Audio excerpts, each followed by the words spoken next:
we're going to talk Black History Month book recommendations. Now, I'm not wearing this shirt because it's Black History Month, but it is Black History Month.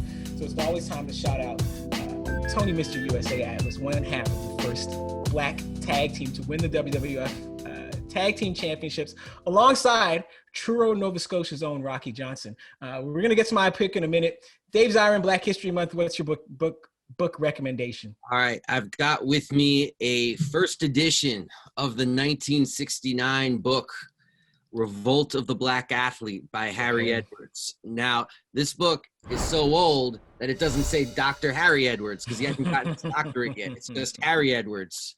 Harry Edwards, for those who don't know, was the organizer of the Olympic Project for Human Rights that attempted to organize a boycott of Black athletes at the 1968 Olympics in Mexico City, where, of course, as you can see on the cover of the book, Tommie Smith and John Carlos raised their fists. Now, this book was not only ahead of its time, but it's very relevant today. I mean, I was thumbing through it, and all the issues that Harry Edwards is talking about are the issues we speak about on this show as 2021 issues. It's remarkable. I mean, it's also remarkable because it's a work of sports sociology written before there was even such a discipline as sports sociology.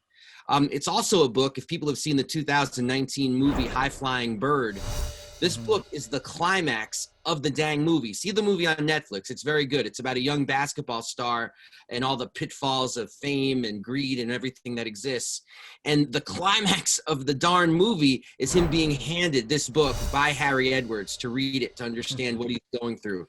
And I got to say, before I pass the ball back to you, Morgan, look at this author photo. There has never been a cooler author photo in the history of the time. A cooler customer you've never seen than Harry Edwards.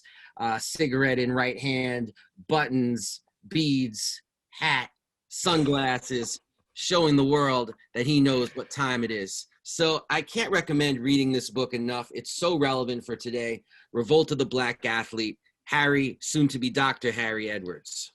Absolutely. Harry Edwards, Division I athlete, if I'm not mistaken. Track and field. Was he a thrower? Yeah, track and field at San Jose State, Speed City. Absolutely. And so for all the when nerds like us start talking sports and the jocks are like, well, what do you know about sports? What level did you play at? Hey, D1 athlete here. Again, and not just any track program, Speed City, where they were spitting out Olympians and world-class performers, one after the other.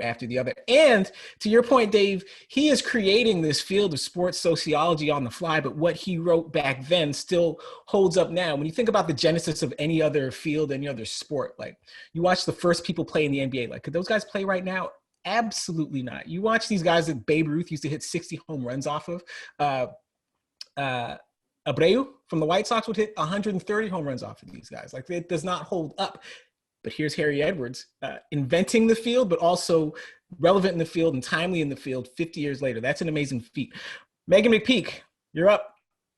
If you're still with us, you know that I'm an audiobook person. So I can't show you my iPad because the book cover is not popping up big enough to show it. But it is called The Black Friend on Being a Better White Person by Frederick Joseph, who is a great Twitter follow if you're not following him on social media as well too. But basically this book is his take on how to be a better friend to Black people through his experiences as a Black man living in America, as well to just giving different anecdotes on the thing that people are still trying to figure out, which is allyship. How can you be a better friend to your Black friends if you're not Black? And he dives into it. I think like 30 pages in, so I'm still early on the book, but so far it's really thought-provoking for me at least, and I am a person of color, so it's definitely one I would recommend if you haven't heard of it. And again, if you follow him on Twitter, if you're not, make sure you are, because he is thought-provoking on social media, which in today's day and age is really hard to do. Yeah, absolutely. And we're going to get into this later. Like, quantity, if you're a social media platform, you care about quantity over quality, but if you're actually having to consume this stuff, choose quality every time. And speaking of quality, my pick, I don't have the book with me because I just remember that I gave it to my niece a couple years back. My selection is by a Canadian author, also a very good athlete, former soccer player at the University of Guelph.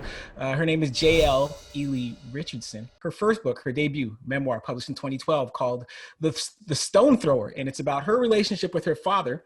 Her father was CFL All-Star Chuck Ely. And the thing about Chuck Ely, what makes him special is the fact that this guy, if you're into quarterback wins as the stat, was undefeated all the way through high school, undefeated as a quarterback all the way through college, should have gone from there to the NFL. The NFL looked at him and said, well, you'd make a hell of a defensive back. You'd make a hell of a wide receiver, because he was black. So what he said was, keep your defensive back money, keep your wide receiver money. I'm a quarterback. I'm going to Canada.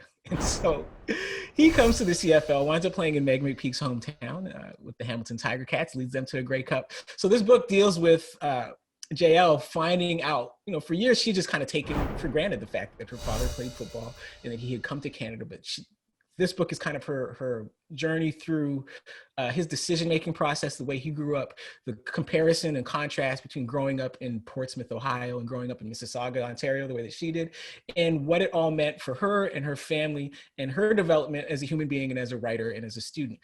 Really great stuff. JL is the books editor at CBC Radio Q. Really good friend of mine. Like, my family and her family literally go back to daycare. Like, my sister and her brother were in daycare together, and I wound up playing Pop Warner football with her brother. He was a really, really, really, really, really good player. She has a new book out too called Gutter Child. But definitely, if you're into sports and the intersection of sports and race and history in Canadiana, check out The Stone Thrower by J.L. Ely Richardson.